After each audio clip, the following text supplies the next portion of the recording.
E sobre janela de transferências também quero falar sobre o centroavante Pedro Raul, né? Alguns torcedores comentando, já havia trago um vídeo falando sobre o Pedro Raul na outra semana, né? E agora o torcedor do Goiás acabou se deparando com a notícia que o Corinthians topa sim emprestar o jogador para a sequência do Campeonato Brasileiro. Esta informação do portal Bola VIP. O salário do Pedro Raul no Corinthians é de R$700 mil mensais e ele tem um contrato por lá até dezembro de 2028. Lembrando que aqui no Goiás o Pedro Raul faturava no máximo R$120 mil mensais, tá? Ficava nessa faixa entre 100, 120 e 130 mil, tá? Era este o salário.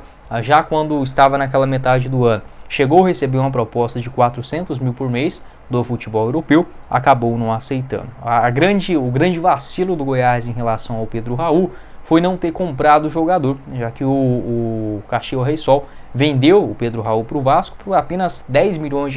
Esse é um valor que o Goiás, se esforçando um pouco mais, um clube que nesse ano começou com caixa de 120 milhões, dava para ter comprado o Pedro Raul na ocasião. O Corinthians pagou bem mais do que isso, foram R$25 milhões, e o Lucas Andrino, diretor de futebol do Goiás, em entrevista à Rádio Band News de Goiânia, comentou a respeito do assunto. Mencionou exatamente isso, né, que o salário do jogador é muito alto, por conta dessa sua valorização no mercado, pelo que ele fez no Goiás, e em decorrência disso é natural, né, o torcedor acabar pedindo, mas que no momento não há conversas ou tentativa de contratação do Goiás para contar com Pedro Raul. O importante é que o Lucas Andrino não chegou a fechar as portas, né, e se fosse um outro discurso da diretoria antiga do Goiás, eu sei que assim, não é querendo mentir para o torcedor, mas aí não precisa falar que, por exemplo, para o Pedro Raul voltar para o Goiás, só se o Goiás for campeão brasileiro, tá? Não precisa dar uma exagerada desse nível. Então acho que o discurso também do Lucas Andrino é mais plausível, e não só isso, né? A realidade,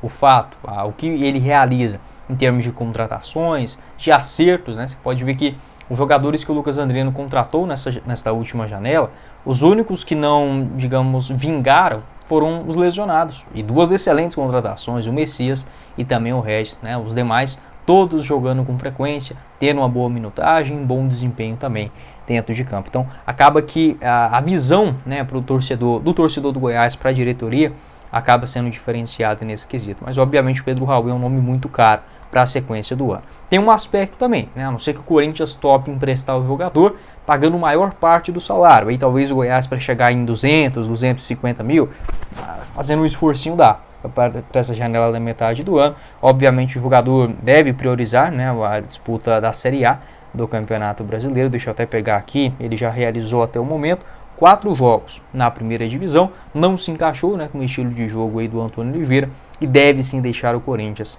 para a sequência do ano. Depois que saiu do Goiás, ele até teve um momento ali ok no Vasco, mas acabou saindo de mal, né? Foi para o Toluca do México também, negociado também nessa parte de 20 milhões. No Corinthians nesse ano, 3 gols marcados em 16 partidas. Pode deixar a sua opinião aqui embaixo nos comentários, o que você pensa a respeito do Pedro Raul. Vamos ficar de olho, tá? Não seria nenhum absurdo, né, se o Goiás conseguisse um empréstimo muito barato, ou até mesmo para a Série A do ano que vem, já que aqui no Goiás, né, o jogador foi muito bem.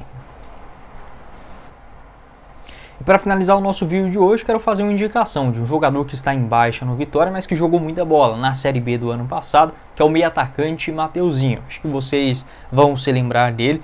26 anos de idade, foi o camisa 10 do Vitória no ano passado, mesmo com números discretos, né, olhando assim, 27 jogos, 2 gols marcados e 2 assistências na Série B do ano anterior, mas foi, na minha avaliação, o melhor jogador do Vitória na região central do gramado e no quesito construção de jogadas. Meia canhoto, bate muito bem na bola, 1,65 m de altura.